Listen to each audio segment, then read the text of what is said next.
Hi, everyone. Judge Andrew Napolitano here for Judging Freedom. Today is Monday, December 19th, 2022. It's about 11 o'clock in the morning.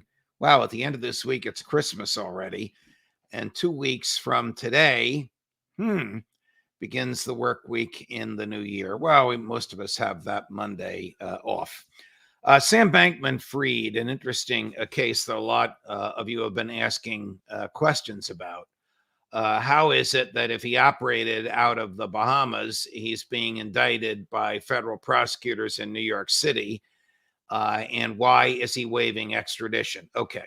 So if you use the internet or the American banking system to defraud someone, or if the government claims that you have used the internet or the American banking system to defraud someone, somehow that goes through internet or banking systems in New York.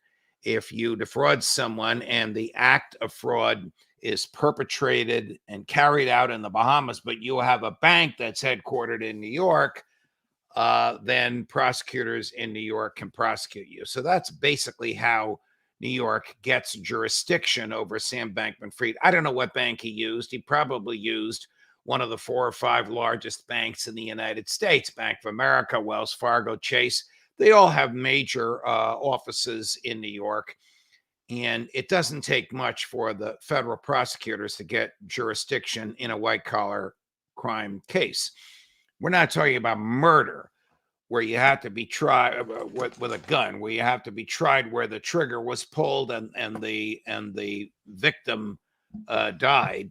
Here's little Chris again. Come on, buddy. There you go.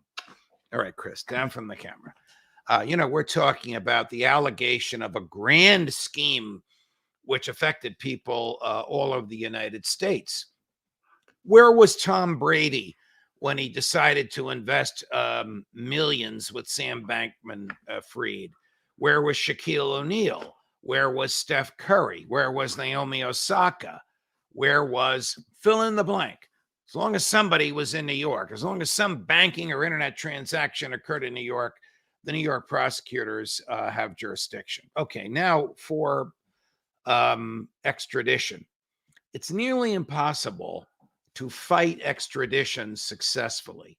I only know of 2 ways in which it can be done. One is if you can prove that you are not the person that the government is looking for. So Sam Bankman-Fried in a court in Bahamas would have to demonstrate to the satisfaction of a Bahamian judge that he's not Sam Bankman-Fried. And that, of course, is not going to get him anywhere. The only other way that I know of to fight extradition is if you can show the extraditing court, the place where you are, that the place where they want you to go to has a penalty vastly out of proportion to the crime or vastly out of proportion to whatever would be the penalty where you are. Example, when Mario Cuomo, the father of Andrew and Chris Cuomo, was the governor of New York, even though the death penalty was legal in New York, he was a fierce opponent of the death penalty.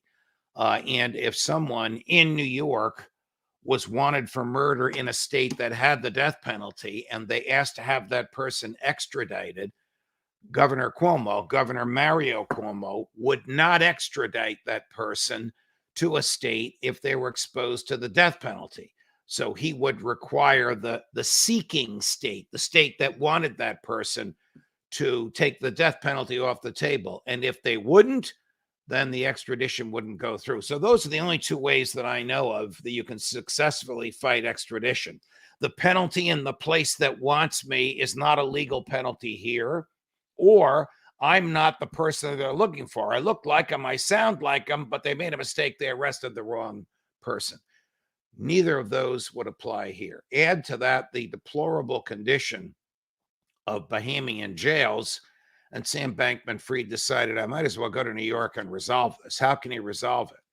Well, if there's a jury trial and he's convicted of all the allegations against him, he'll never see the light of day again unless he sees the light of day from an outdoor exercise prison yard.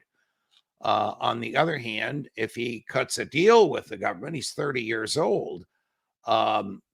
they might cut a deal for 20 years in jail and then set him free. I don't know. I'm just throwing that number out there. But right now, if he is convicted of every charge against him, you're talking about more than 100 years in jail, which under the federal system would be 80. He's 30 years old.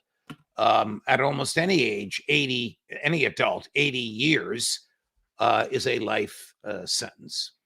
So we'll see what happens. I don't know who his lawyers are. I expect they're very fine lawyers. As you may know, both of Sam's parents are tenured professors at Stanford Law School. So both of his parents are lawyers. His father is the country's, this is interesting, foremost authority on the American tax system, the great Professor Bankman of Stanford Law School. More as we get it. Judge Napolitano for Judging Freedom.